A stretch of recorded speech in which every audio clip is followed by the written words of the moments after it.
Let's grow together. Now, once again, welcome Reverend Martin for today's message. If newspapers had been around 4,000 or 5,000 years ago, people living in the Middle East might have seen this headline: Israelites make startling announcement. Now, we'll get back to that in just a moment. Meanwhile, Israel then, as now, was a tiny country surrounded by many other countries, some of which were hostile.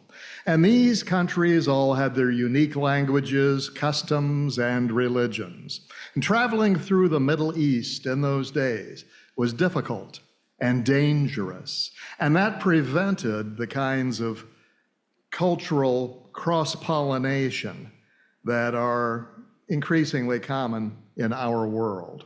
And so, not having much in the way of access to other people's points of view, it was common for each culture to be very tribal and self-contained. There were some commonalities, however, and among them was a fondness for multiple gods and goddesses. There were sun gods, moon goddesses, gods of love and war, gods of water, air, earth, and fire. For those who enjoy having a good time, there were even gods and goddesses of wine. And this really must have been a lot of trouble for people to keep track of. So many deities to pray to sacrifice to placate. And what if you prayed to the wrong god and you ticked off the god that you should have prayed to? Very confusing and time-consuming. Imagine if, when you went to Walmart, instead of taking your items to one cash register, you had to go to a different register for each of the different items in your cart. So, the ancient Hebrew prophet must have startled a lot of people when he proclaimed, "Hear, O Israel, the Lord our God is one God." And I can only imagine that in the neighboring countries of the Philistines, the horror this statement must have evoked. Imagine the consternation that would have erupted if Philistine spies, returning home to report on what was going on in their neighbor of Israel, broke this news. "Oh, gracious King, we have just returned from the land of the Hebrews, and we have something very disturbing to report. They claim that there is only one God."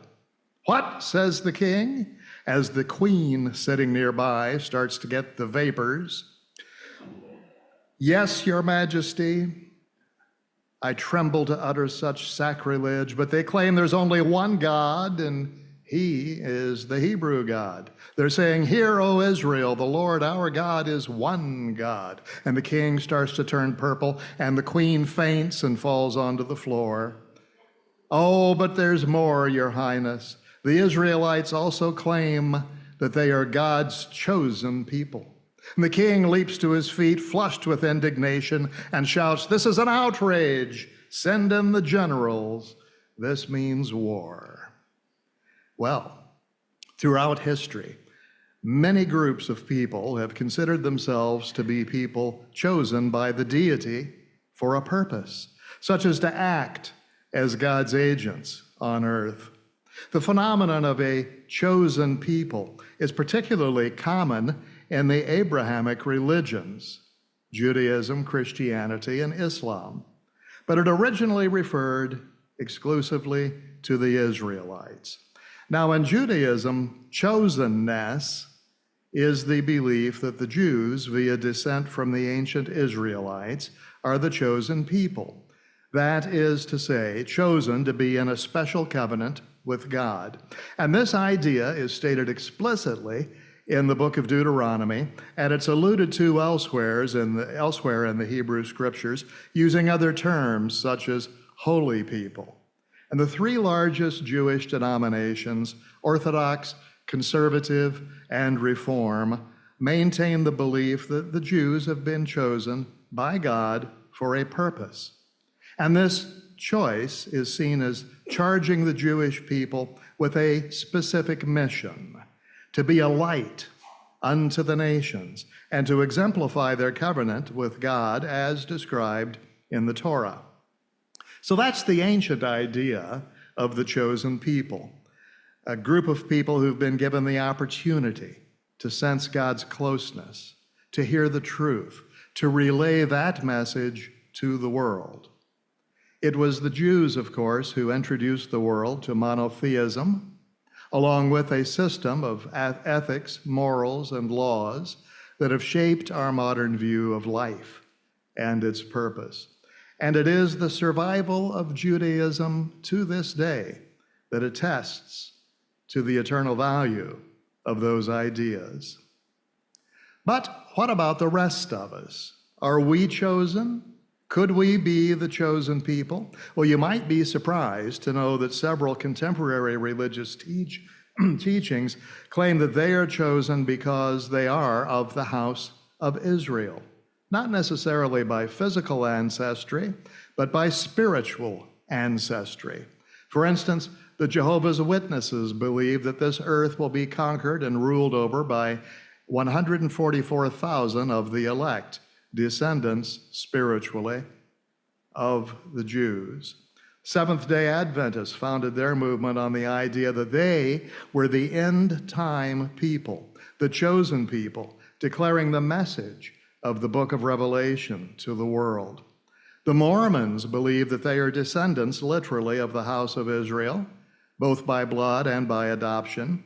In Mormonism, Mormons, or the Latter-day Saints, as they prefer to be called, are viewed as chosen people because they have accepted Christ through the ritual of baptism, and most practicing Mormons have received a patriarchal blessing that reveals them to be from the house of Israel.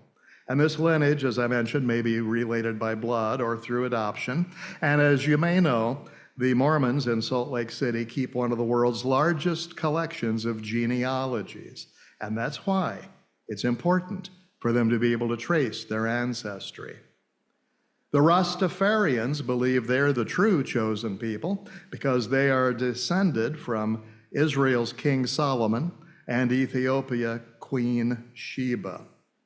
And the Unification Church believes that Korea is the chosen nation, chosen by God to be the birthplace of the leading figure of the age, at least according to the Reverend Sun Myung Moon, who coincidentally happened to be both Korean and the self-proclaimed leading figure of the age. Funny how those things work. The Dalai Lama is said to be the reincarnation of the earlier Dalai Lamas, and a group of Tibetan Buddhists find him as a young boy. And because of that, the Dalai Lamas tend to serve a very long time. But in the Roman Catholic Church, the School of Cardinals vote on who should be the next pope. They supposedly figure out who it is that God wants for the job. And they tend to choose rather old men, which always makes me suspicious that they've hedged their bets. You know, if they made the wrong choice, at least he can't be around all that long. Well, who are the chosen people? And is there any chance at all that perhaps we might be the chosen people? Well, think of it this way. Adoptive parents tell their adopted children that they're special because they were chosen, not just a biological occurrence or an accident. They are the products of choice. And by definition, a parent cannot be both biological and adoptive. They're either one or the other. But as the children of God, we are both chosen and conceived. Chosen is a perfect idea in the mind of God and made out of God's spiritual essence. Now, in the Old Testament, the Jews were referred to as God's treasured people. And that idea carried over into Christianity, which is not surprising because the early followers of Jesus were Jewish, and they believed that they were practicing a reform version of Judaism. And Jesus is quoted in the Gospel of John as telling his disciples, "You have not chosen me, but I have chosen you and ordained you," ordained meaning invested with power, "ordained you that you should go and bring forth fruit, lasting fruit, that whatsoever you ask of the Father, he will give you." Now, statements like that confuse a lot of people. Here, as in so many spots in the gospel, it's hard to tell if Jesus is referring to himself or to God. And the reason it's hard to tell is that he found no sense of separation. As he often said, the Father and I are one. Therefore, Jesus was convinced that he spoke for God, which is why his word had so much power. Writing in the Science of Mind textbook, our founder, Ernest Holmes, says, "We must realize that the universal spirit is the supreme knower in the universe. The law can only operate on that which is known. In such degree as our knowledge partakes of its original knowledge or nature, it has power. Those people who've had the greatest sense of the divine presence have had the greatest power over that law." This was the secret of the power of Jesus. How wonderfully he did this constitutes the history of Christianity and much of the enlightenment of modern civilization. And yet, it would be a grave mistake to suppose that he was different from other men. He was a man who knew himself and his direct relationship to the whole. This was the secret of his success. To think of Jesus as being different from other men is to misunderstand his mission and his purpose in life. He was a way shower, and he proved his way to be a correct one. His method was direct, dynamic, and powerful, and yet extremely easy and simple to comprehend. He believed in God, in himself, as power and reality. And believing in God within, he was compelled to believe in himself. To which I might add, because he believed in the God within, he not only believed in himself, but he also believed in others, because he knew that they were chosen too. He said, "All things that are mine are yours, and all things that are yours are mine, and I have been glorified in them." He was talking about the one. The basis of our power over conditions is the realization that we are the chosen people. But our spiritual work will never bear fruit unless we are convinced that we are chosen. We've been chosen to be individuals of infinite possibilities, living in a universe of infinite possibilities. We have the power to make bad choices. But God, being omniscient, all-knowing, doesn't. And therefore, we must know that we are rightly chosen. Of course, what we're going to do with that choice is up to us. And that is a one-day-at-a-time job. And when things are not going well in our lives, we sometimes give up on ourselves too soon. And when we do that, we tend to lose sight of the spiritual principles and laws that govern the universe and everything in it. There are times when we've all thrown up our hands and said to ourselves, "Oh, it's a beautiful philosophy, but it just doesn't seem to work." Or, "This seems to work for others, but not for me." Well, laws and principles are not discriminatory. So if I'm having to struggle with something in my life and my spiritual practice doesn't seem to be taking care of it, and meanwhile, the cranky old man down the street seems to be doing just fine, I can get upset and decide he's getting an unfair benefit out of life, blessings that he doesn't deserve. But whether I like it or not, the man down the street has whatever he has by right of consciousness. A friend who's a stand-up comic used to create what he called negative affirmations. And one of them was, "My good bypasses me and goes to a cocktail waitress in Seattle." Well, the truth, of course, is that our good never bypasses us. We simply fail to accept our good because we're too busy dwelling on negatives. Our major tool for moving ahead in life consciously and successfully is spiritual mind treatment. It's at the core of what we do, and it's our systematic way of changing our belief systems for the better. The process has 5 steps: recognition, where we realize, where we know, where we feel that God is all there is. Second step is unification, the realization that if God is all there is, then I can't be separated from God. The third step is realization or declaration, declaring the spiritual truth about my situation, or as I like to think of it, recognizing the spiritual antidote to whatever is going awry in my life. Fourth step is gratitude. I'm thankful that Spirit is moving and taking care of this. And the fifth step is release.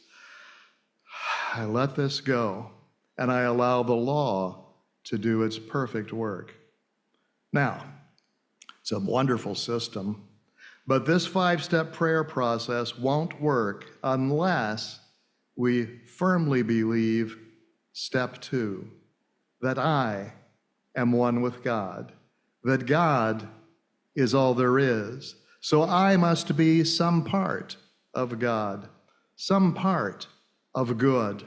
There is nothing else I could possibly be. Now, sometimes those of us who've been in this movement for a while rush past step 2 so we can get right to that realization step. But I think it's worth spending any amount of time necessary to know the truth about ourselves. Because if there's any doubt about my oneness with the One, continuing my treatment may not be terribly effective. I must become very clear on this truth before I can get any benefit from it. Each one of these steps calls upon us to realize something, to realize, to become fully aware, to bring into existence. Emmett Fox wrote, "If there's a particular truth that you do not realize, then it does not belong to you. It will belong to you as soon as you realize it, but not before. The moment that you realize a particular truth, it begins to work in your life. It begins to change, first your consciousness, and then your body and your outer circumstances." Or as Ernest Holmes put it, "Until we awake to the fact that we are one in nature with God, we shall not find the way of life. Until we realize that our own word has the power of life, we will not see clearly." The Bible points out that man has the same power in his own life and in his own world that it claims for God. Now, people come to this center for many reasons: physical or emotional healing, relationship problems, financial problems. But for me, one of the greatest things we can do in this teaching is to elevate our opinions of ourselves. Because no matter how highly we think of ourselves, there's always something higher to which to aspire. Many years ago, I saw a bumper sticker on a car which carried a very simple, if ungrammatical, message: God don't make no junk. There was a wonderful movie several years ago called Hugo Cabret, and it was about a little boy who was an orphan. His only living relative was an uncle who was very emotionally distant, and his uncle took care of all the clocks in the Grand Central train station in Paris. And one day the uncle died, and having nowhere else to go, Little 10-year-old Hugo was on his own, and he lived in the walls and secret passages of the train station, and he kept the clocks running. And he met the granddaughter of one of the merchants in the station, and they went up to the very top of the tower, and they were looking at the beautiful city of Paris after dark, the city of lights, all laid out for them to see. And Hugo said to her, "Sometimes I come up here at night, even when I'm not fixing the clocks, just to look at the city. I like to imagine that the world is one big machine. You know, machines never have any extra parts. They have the exact number and type of parts they need. So I figure if the entire world is a big machine, I have to be here for some reason. And that means that you have to be here for some reason too." Why are the Jews, a tiny minority of the earth's population, so prominent in worldwide affairs, the arts, the sciences, the education, the business, the finance, and governmental affairs? Is it because they are the chosen people? No. I think it's because they believe that they are. Of course, they have the benefit of thousands of years of hearing that. There is no arrogance in thinking of ourselves as the chosen people, as long as I think of myself as one of the chosen people and not as the chosen person. After all, Jesus did not pray, "My Father, which art in heaven," but "Our Father, which art in heaven." Ernest Holmes' most celebrated saying, perhaps, was, "There is a power for good in the universe that is greater than you are, and you can use it." And so this morning I will paraphrase that in a few ways. There is a power for good in the universe, and I am a part of it.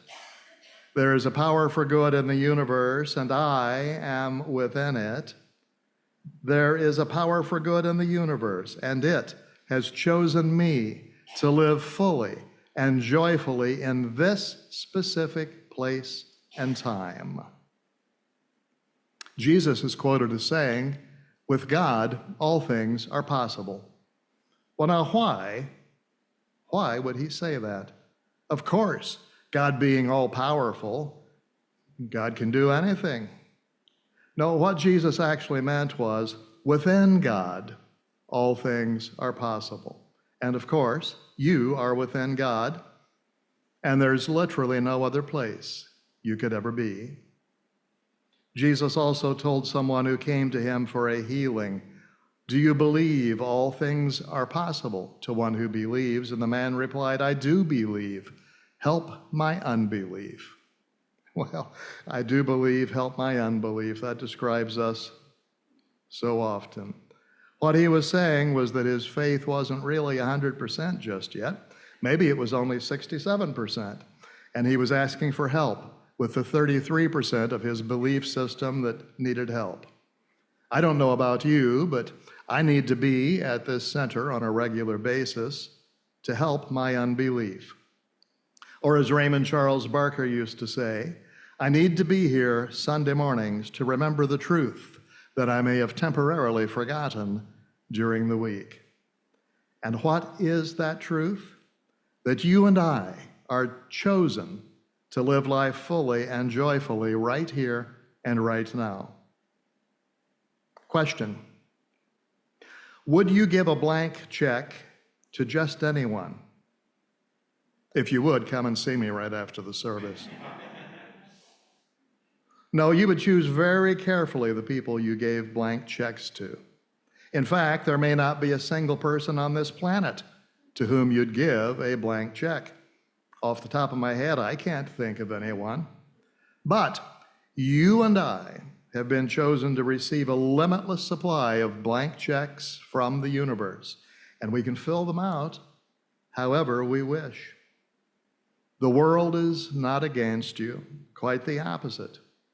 The universe, the entire universe, is conspiring to bring you your good. We fill out our blank check and then trust that the law of mind knows how to cash that check for us. In other words, we choose what we want, but God chooses how we'll get it. So, we're not only the chosen people, we are the choosing people. As we practice this science of mind philosophy, we're consciously choosing the lives that we live. I learned this week that December 31st is Make Up Your Mind Day. Proof that there's a day for pretty much everything. But the idea is to start choosing. And the fact is that every day should be Make a Choice Day. You have everything within you that you need to deal with anything that may come up today, or tomorrow, or next year. And the answer to any problem begins with the realization that within God, all things are possible, and we are within God, and God is within us because we are the chosen people. We are chosen to experience God's spiritual magnificence in new and unique ways. In recent editions of our Science of Mind textbook, there's a lovely preface written by Jean Houston, PhD. She writes, in part, "If I were to state the essence of the teaching of the science of mind, it would be that the highest God and the innermost God is one God. The core of each human being is the original creative genius of the universe. Consciously or unconsciously, we direct the flow of universal mind into form. This grants us tremendous power, and with it, the innate responsibility to make or break our world through the extraordinary working power of our minds." And she finishes by saying, "These are the times. We are the people. And this is the book that can help us do it." A true definition of a spiritually chosen person is one whose conscious mind, operating within the field of universal divine intelligence, makes creative choices which are fulfilled as positive experiences. When we're living as the chosen people, when we are acting as choosing people, we not only live in abundance and joy, we are able to spread that abundance and joy around, to share it with others, and to demonstrate to others that the chosen life is a life well worth living. There is a power for good in the universe, and it has chosen me and you to live fully and joyfully in this specific place and time. These are the times. We are the people, the chosen people, the choosing people. Namaste.